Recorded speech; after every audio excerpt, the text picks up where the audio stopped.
Welcome back to the show. बल्दियाती election आ रहे हैं और मैं चाहता हूं कि आप ज़रा हमें कुछ डिटेल्स दें, कुछ अपने व्यूज़ शेयर करें, कुछ कंसिडरेशंस बताएं और फिर चूँकि आपके सामने बैठा हूं तो कोई सब्सटेंटिव एडिशन तो नहीं कर सकूंगा, कोशिश करूंगा कोई 2 सेंट्स जो हैं वो उसमें कंट्रीब्यूट करूं। बहुत शुक्रिया, आपने मुझे जो है ना ज़मीन से 6 फुट ऊपर चढ़ा दिया, 6 फुट ऊपर चढ़ा दिया।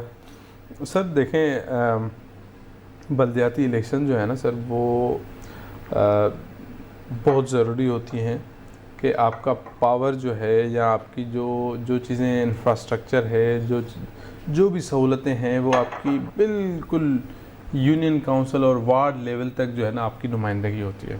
अब एक एमपी है, उनको 70,000 लोग हैं, वोट हैं, वो पॉसिबल ही नहीं है कि वो हर बंदे तक पहुंच पाए।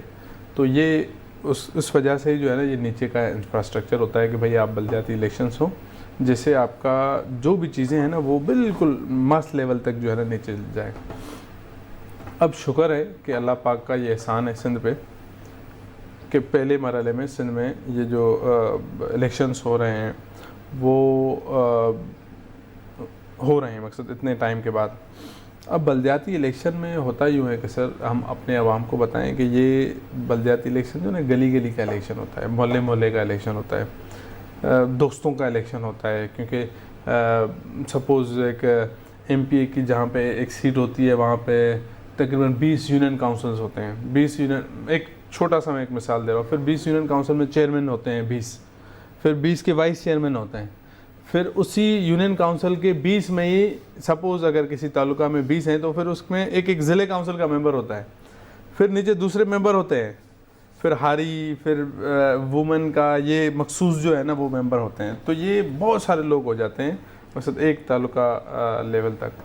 तो ये हर गली गली का होता है। अब हमारे यहाँ होता ये है कि ये इलेक्शंस जो हैं वो वडेरे, सियासतदान, सरदार, नवाब, ये अपने अपने लोग खड़े करते हैं और उनसे जो है ना वो ये होता है कि वो इलेक्शन जीत जाएंगे। जब उनका इलेक्शन आ जाएगा ना तो उनको हर किसी से बात नहीं करनी पड़ेगी और मेन बंदे से। अब मैंने जो है ना मुझे यूसी का चेयरमैन बना दिया, मुझे टिकट दे दी, मेरी हेल्प कर दी, तो यकीनन जब मैं यूसी का चेयरमैन होऊंगा तो वो जब उनका एमपी का इलेक्शन आएगा तो वो डेफिनेटली जीतेगा क्योंकि मैं उनको जिताऊँगा, मैं अपने वोट उनको दूँगा। अब यहाँ पर जो है ना सर हमें सोचना है, सिंध के शऊर को सोचना है कि चेंज यहाँ से शुरू करें। यहाँ पर एक भी वोट आपका है ना, आप और आपकी बेगम, आप और आपकी वालदा, या वो भी नहीं और आपका वोट है ना, वो भी चेंज ला सकता है, वो भी बदलाव ला सकता है। आप ये नहीं कि भागे नहीं। यहाँ सिंध में सिस्टम से लोग इतना भाग जाते हैं कि नहीं सर वो तो फिर केसेस होंगे, नहीं सर वो तो ये होगा। कल 7 में मैंने देखा कि सर 17 लोग जो है ना वो गाड़ी के टक्कर से शहीद हो गए। तो कल ये आपने भी इंसिडेंट ये सुना होगा। तो अगर ये हम कहें फिर तो हम बाहर निकले ही नहीं ना, हम कहें ना कि सर नहीं रोड पे एक्सीडेंट होता है, जाना नहीं चाहिए। तो बहुत सारे जहाज़ में लोग मर जाते हैं तो कोई घूमे ही नहीं। तो भाई अगर आप कहीं पर एक जगह पर किसी के खिलाफ़ ये कार्रवाई होती भी है तो उसके लिए आपको निकलना ज़रूरी है ना, कि आप बाहर निकलें। आप जब तक उनको खिलाफ नहीं खड़े होंगे, जब तक उनको सामना नहीं करेंगे, जब तक आप उनको दिखाएंगे नहीं कि नहीं हम इसे भी चेंज ला सकते हैं, तब तक आप उसी रूटीन में चलते आ रहे हैं और उसी तरह आपके बच्चे उनको वोट देंगे, आपकी फैमिली उनको वोट देगी और वो उस वोट पे मेंबर पार्लियामेंट बनेंगे और उस वोट पे मिनिस्टर बनेंगे, उस वोट पे उनके बच्चे बाहर मुल्क पढ़ेंगे, उस वोट पे उनके बच्चे जहाज़ों में घूमेंगे, उस वोट पे उनके बच्चे पाकिस्तान का मिनरल वाटर नहीं पिएंगे, दुबई का मिनरल वाटर पिएंगे। मैं जिस भी बड़े आदमी के घर में गया हूँ ना सर, उनके पास मैंने ये नेस्ले नहीं देखा है, मैंने एक्वाफिना नहीं देखा है। हमारे यहाँ तो हम नलके से पानी भरवाते हैं ना मेहमान के लिए, भाई जल्दी से भर के आ जाए। उनके पास दुबई का पानी होता है। और एक साहब से मैंने पूछा, मैंने कहा सर ये तो मैंने दुबई में देखा था। कह रहे हाँ यार ये इस पाकिस्तानी पानी से जो है ना मेरे बच्चों को पेट में तकलीफ होती है। और मेरे सिंध का बच्चा मेरे सिंध का बच्चा जो है ना सर गटर का पानी पी रहा है। हाँ बिल्कुल ऐसे ही है, बिल्कुल ऐसे ही है सर। रिपोर्ट है अमीर हानी मुस्लिम साहब की, वो तो जो सिंध का बच्चा जो पानी पी रहा है वो मैं आपसे कह रहा हूँ कि ये मैं आपको हवाई बात नहीं कर रहा, थियोरेटिकल बात नहीं कर रहा, मैं कह रहा हूँ कि अपने कुत्ते और बिल्ली को नहीं पीने देते कि इसके पेट में दर्द होगा तो वेट के पास लेके जाना पड़ेगा।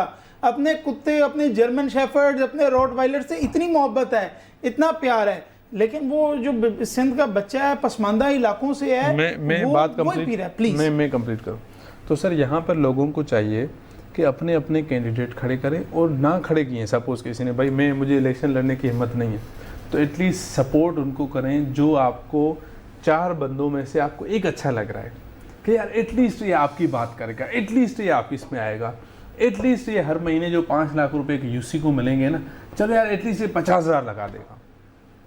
सर 50,000 महीने की, अच्छा 5 लाख हर यूसी को मिलते हैं सिंध में ना, किसी को 2 मिलते हैं, किसी को 5, वो थोड़ा सा मेरे ख्याल में उस पर, और टाउन कमेटी को तो पता नहीं करोड़ों रुपीस होते हैं, तो एटलीस्ट, और उसमें 1 रुपया भी खर्च नहीं होता, एक सिंगल पेनी जो है ना वो खर्च नहीं होते हैं।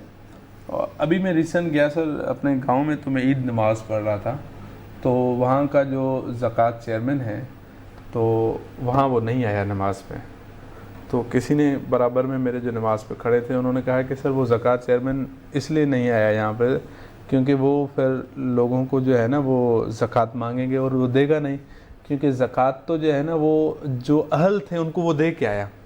तो मैंने उनसे पूछा कौन अहल थे, कह रहे यहाँ का जो MP है और MNA, कह रहे इनके बंगले पे ये ज़कात दे के आ गया, उनको ज़रूरत है, उनको ज़रूरत है, वो जो मकसद जिनके वो बेचारों का हक है, दोनों उनके पास कॉन्शियस नहीं है, उनको पैसे की ज़रूरत है। लेकिन मैं सर आपको, मैं बस ख़त्म हो गया सर, यहाँ पे मैंने बात ख़त्म कर ली कि यहाँ के सिंध के लोगों को इस दफ़ा बच्चों पे, नस्लों पे खुदारा रहम कर लें। मैं हाथ जोड़ के कह रहा हूँ पूरे सिंध के लोगों को कि किसी को भी वोट दे दें, मगर मैं ये नहीं कह रहा हूँ मेरे कैंडिडेट को दे, अली ताहिर के कैंडिडेट को दे, किसी को भी दे, अच्छा मगर 5 बंदों में से एक ऐसा चुने। मैं इसमें से ये ऐड करूं सर जी सर कि आपकी पूरी बात से मैं एग्री करता हूं।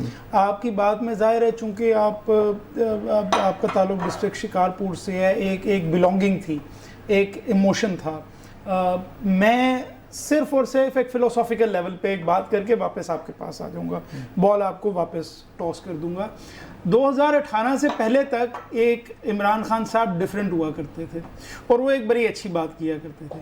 वो कहते थे कि असल डेमोक्रेसीज डेवलप कभी ऊपर से नीचे डेमोक्रेसी नहीं आती, डेमोक्रेसी हमेशा नीचे से ऊपर जाती है, और नीचे से ऊपर तब जाती है जब एम्पावर्ड लोकल बॉडीज होती हैं। जब एम्पावर्ड लोकल बॉडीज होती हैं तो वो बंदा आपकी गली में रहता है, नहीं तो 2 गलियां पार रहता है, आप जाके उसको पकड़ लेते हैं कि यार ये तूने अभी तक क्यों नहीं किया।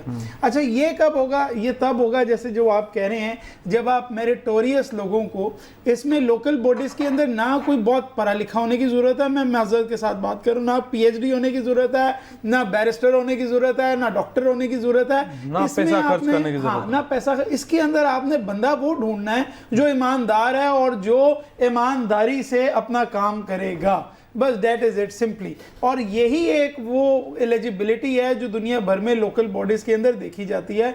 आप अगर यूके के अंदर देखें तो लोकल बॉडीज से निकल के फिर MPA, MNA और फिर फाइनली, और यहाँ पाकिस्तान में मैं MNA, फिर मेरा बेटा MNA, फिर मेरा पोता MNA, फिर मेरी भाभी रिजर्व सीट पे, फिर मेरी पोती रिजर्व सीट पे। सर मेरे तालुके में ऐसा ही है। बट मैं क्योंकि ब्रेक का टाइम हो गया, बट मैं सिर्फ एक आखिरी बात कह दूं कि ये ग्राउंडें बनाना, रोडें बनाना, लोगों की सफाई का ख्याल रखना, ये लोकल बॉडीज का काम है, और ये तब तक सिंध के अंदर इंश्योर नहीं हो सकता जब तक आप एक एम्पावर्ड लोकल बॉडीज के अंदर ईमानदार लोगों को ना बिठाएं। Take a break.